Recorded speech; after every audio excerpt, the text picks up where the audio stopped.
Des fidèles, du MoDem, des territoires. Oui, alors Thomas vient de le dire. D'abord, premier signal, oui, rééquilibrer les forces à l'intérieur de la majorité. Deux signaux très forts. Marc Fesneau, secrétaire d'État chargé des relations avec le Parlement. Le grand public ne le connaît pas. Il a 47 ans. C'est le patron des députés MoDem. Il avait réussi un coup de maître. C'était il y a quelques semaines. Il était candidat à la présidence de l'Assemblée nationale, souvenez-vous, face à Richard Ferrand.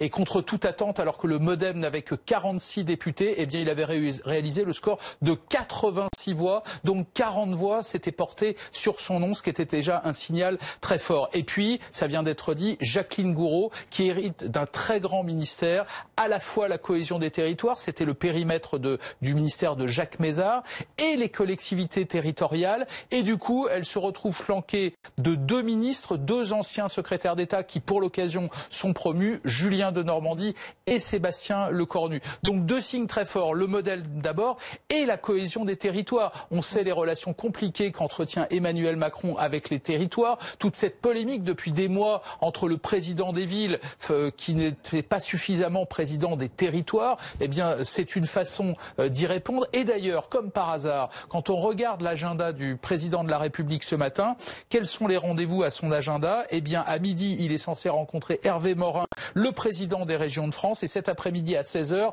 et Gérard Larcher, le président du Sénat, on dit que c'est la Chambre des territoires, et Dominique Bussereau, le président de l'Assemblée des départements de France. Donc deux signaux très très forts.